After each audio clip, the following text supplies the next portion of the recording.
wa ala alihi wa ashabihi wa man tabi'a bi ihsan ila yaumiddin, amma ba'd. Fa ya ayyuhal hadirun jamaah Masjid Ar-Rahman yang dimuliakan Allah Subhanahu wa taala. Alhamdulillah, pada malam hari ini, malam yang ke-18, kita masih diberikan kesehatan oleh Allah Subhanahu wa taala. Salawat dan salam mudah-mudahan senantiasa tercurah limpahkan untuk junjungan alam habibana wa syafi'ana Muhammad sallallahu alaihi wasallam, kepada keluarganya, kepada sahabatnya dan umatnya yang setia hingga akhir zaman nanti. Tentu harapannya adalah kita adalah bagian dari umat Kanjeng Rasul yang telah mendapatkan syafaatul umat Nabi Muhammad sallallahu alaihi wasallam. Amin ya rabbal alamin. Hadirin rahimakumullah, dalam kesempatan yang berbahagia ini, perkenankan saya mengutip hadis Rasulullah sallallahu alaihi wasallam yang berbunyi, ya ayyuhan nas afsyus salam wasilul arham wa ad'imut ta'am wasallu bil lail wan nasu niyam tadkhulul jannah bisalam. Hadirin Allah, artinya kurang lebih, ya ayuhan nas, kalimat seruan ditujukan kepada siapa saja yang bernama makhluk, bernama manusia. Bukan ya ayyuhalladzina amanu, tapi nas, semua, mau yang sudah beriman maupun yang belum. Apa seruannya? Afsyus salam, ucapkanlah salam, tebarkanlah salam kepada siapa saja. Karena domirnya tadi adalah, rujukannya adalah nas, bukan amanu. Kalau amanu hanya kita saja intern, tapi ini adalah nas, umum. Wasilul arham, dan yang kedua adalah kita diperintahkan untuk menyambung tali silaturahim. Kepada siapa? Kepada siapa saja, sebagaimana redaksi yang di depan tadi. Wa ad'imut ta'am, kemudian berikanlah makanan. Wasallu bil lail wan nasu niyam, dan kerjakanlah sholat malam pada saat manusia yang lain sedang tertidur lelap.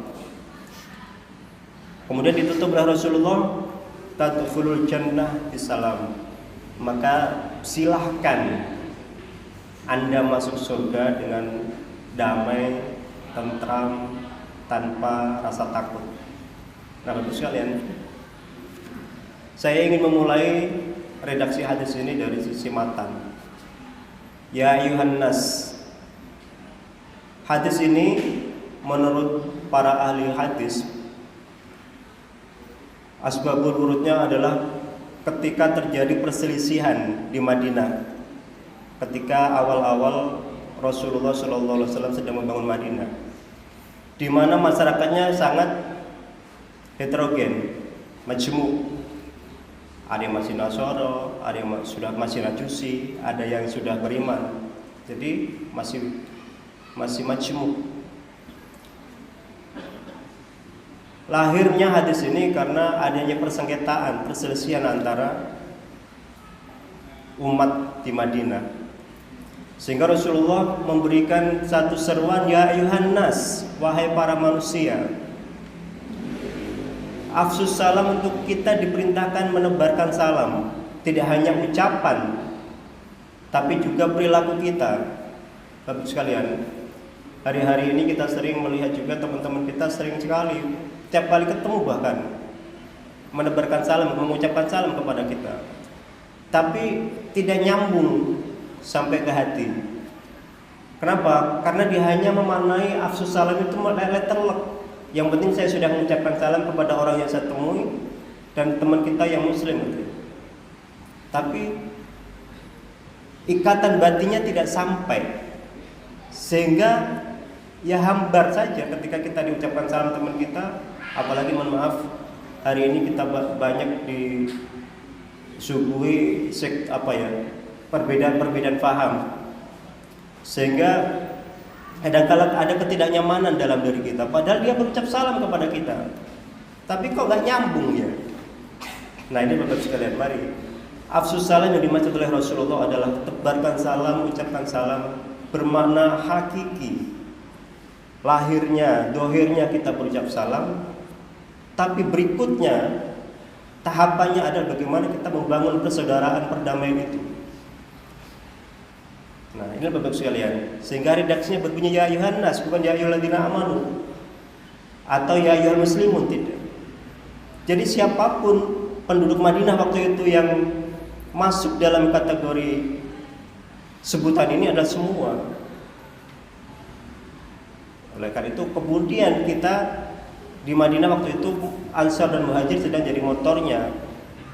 Mari Bapak sekalian, saya kira prototipe Madinah awal-awal dengan Indonesia hari ini dia sama. Apa kesamaannya? Penduduknya sama-sama majmuk. Ada yang non muslim dan muslim. Nah inilah yang harus kita bangun. Mari kita tebarkan salam, rasa damai. Ketika teman kita dengan kita merasa nyaman, tidak merasa terganggu, risih karena yang satu seperti itu, yang satu seperti ini. Nah semuanya yang harus dimulai Bapak Ibu sekalian, bukan hanya kita tapi mereka. Bagaimana betul-betul salam itu kita jiwai lahir batin, sehingga bermakna ruh Islamnya muncul. Yang kedua Bapak Ibu sekalian, wasilul arham. Yang kedua, himbauan atau perintah Rasulullah adalah mari kita sambung tali silaturahim. Kenapa Bapak sekalian? Tali silaturahim ini adalah problem solving Bapak sekalian. Adalah cara atau wasilah ketika terjadi permasalahan kita dengan orang lain. Bapak sekalian, hari ini yang terjadi kan karena banyaknya suudzon, berita di mana-mana. Padahal kita sudah jelas ketika ada berita yang tidak jelas informasinya, kita harus tabayun, klarifikasi. Nah media ini sudah sangat jarang kita lakukan. Kita makan mentah-mentah apapun yang kita dapatkan. Padahal perintahnya adalah wasilul arham. Apa fungsinya? Memecah kebuntuan ketika ada komunikasi yang tidak sampai. Dengan tetangga sebelah kita pun hanya karena temboknya kita ketok-ketok karena kita butuh apa misalnya. Nah, tembok kita dirusak tuh. Ya kan? Padahal ada hak jitar di situ. Bertetangga juga boleh. Tapi karena kita tidak mau mengklarifikasi, yang terjadi kita biarkan adalah don kita. Padahal iyyakum bidzon wadzon adzabul hadis. Prasangka itu Bapak sekalian, sebohong-bohongnya pembicaraan atau sebohong-bohongnya praduga. Orang berprasangka itu lebih banyak salahnya ketimbang benar. Makanya mari kita perkuat silaturahim Bapak. Dengan siapa saja, khususnya teman-teman kita yang muslim. Yang non muslim pun tetap harus silaturahim. Karena seringkali kita dengar teman Kristen non muslim merobek-robek Quran. Padahal bisa jadi tidak seperti itu. Betul ada perobekan, tapi apakah betul oleh teman kita yang memang sengaja ingin melecehkan kita atau memperbusan? Kadang-kadang ada pihak ketiga yang memang sengaja ingin memancing di air keruh. Nah inilah perlunya kedewasaan kita. Mari bangun silaturahim, bangun kedewasaan kita dalam bertetangga. Jangan lupakan bahwa ruhnya orang Indonesia itu ya gotong royong, ngobrol, Pak permisi. Nah, permisinya kita sambil senyum itu beda dengan kita assalamualaikum, tapi salamnya keluar mukanya kemana? Saya sangat sering apalagi maaf. Ini sekali lagi kita pesan. Apalagi orang-orang yang sudah punya sentimen madhab, Bapak sekalian. Kita yang biasa kunut dengan temannya tidak kunut, atau yang biasa bismillahnya kencang dengan yang tidak kencang. Di masjid satu masjid seperti ini kadang-kala beda kiblat hatinya. Nah ini ya, mari kita koreksi bersama. Ini mumpung hari bulan muhasabah ini, bulan Ramadan, bulan muhasabah. Mari kita introspeksi. Kita yang merasa kita paling benar, mari kita introspeksi. Tidak, kebenaran itu mutlak punya Allah. Kita hanya berusaha mencari kebenaran. Makanya jangan pernah memonopoli kebenaran. Kebenaran tunggal itu punya Allah. Kita hanya berusaha mencari kebenaran untuk Allah.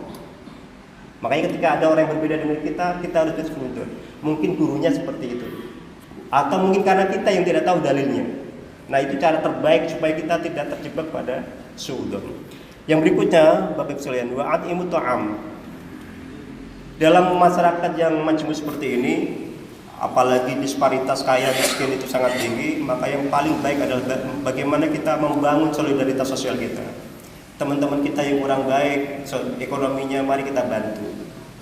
Di momentum Ramadan seperti ini, Rasulullah ditanya, ayul amal afdalu, kata para sahabat bertanya kepada Rasulullah, as-shadaqah fi Ramadan. Jadi amal yang paling afdol kita lakukan, amal apapun itu Bapak sekalian, mau amal yang sifatnya ibadah mahdoh maupun ghairu mahdoh, mari kita perbanyak lagi di Ramadan kita. Yang biasa kita sudah berinfak di bulan-bulan Ramadan, sekarang tambah. Yang biasa sudah tidak pernah tinggal tahajudnya, maktubahnya berjamaah, mari kita tambah. Yang biasa baca Quran jarang-jarang kita tambah. Ini salah satunya adalah momentum bulan Ramadan. Di mana apa? Di mana segala amal kita dilipat gandakan pahalanya. At'imut ta'am. Mari, at'imut ta'am ini yang harus kita ingat. Jangan pernah saya mau ngasih tapi dia agamanya apa, enggak usah. Allah pasti akan melihat.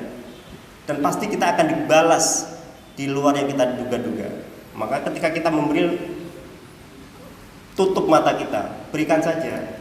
Karena Allah pasti akan membalas pemberian kita. Tidak harus melihat ini teman kita, ini tidak teman kita, ini muslim tidak muslim. Dalam konteks hadis ini juga. Yang terakhir Bapak sekalian, wan nasuniyam. Yang terakhir adalah wasallu billail wan nasuniyam. Kerjakanlah sholat malam ketika teman-teman kita yang lain sedang terlelap tidur. Karena apa? Karena inilah momentum kita bermunajat kepada Allah. Munajat itu dalam arti bahasanya itu ngadu, Pak. Munajat sama Allah ngadu. Kalau as-sholah gimana ad-du'a. Sekarang munajat. Kita gunakan sholat di samping sebagai doa juga munajat, ngadu kita kepada Allah. Ya Allah, kenapa saya masih seperti ini? Kenapa saya masih belum baik seperti ini? Mari kita ngadu di situ. Karena disitulah dialog yang tidak ada hijab kita dengan Allah adalah ketika sholat.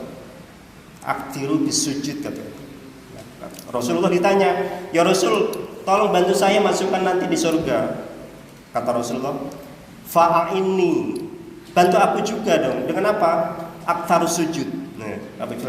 Rasulullah akan bantu kita, tapi kita sendiri ya sebenarnya yang harus melakukannya. Dan cara apa? Dengan memperbanyak kebaikan. Sujud bermakna kebaikan, tidak hanya sujud bermakna dalam arti sholat, tapi bermakna kebaikan. Bagaimana mungkin kita akan minta pertolongan Kanjeng Rasul nanti di yaumil kiamah, tapi kita sendiri tidak pernah melakukan kebaikan atau sedikit melakukan kebaikan. Kenapa? Karena sesungguhnya amal kebaikan kita lah yang akan mampu menolong kita atas apa? Atas hak prerogatif Allah. Bukan karena amal kita yang baik kita masuk surga, tapi wasilah amal kita lah yang menghadirkan ridhonya Allah. Nah ini Pak, amal baik kita lah yang menghadirkan ridhonya Allah kepada kita, sehingga Allah ridho kita masuk surga. Karena kalau kita ngomong amal kita banyak, belum tentu Bapak sekalian. Baik, demikian begitu Bapak sekalian. Mudah-mudahan bermanfaat. Sekali lagi, mari kita perbanyak kebaikan di bulan Ramadan ini. Hadanallahu wa iyyakum ajma'in. Wallahu muwaffiq ila aqwamit. Wassalamualaikum warahmatullahi wabarakatuh.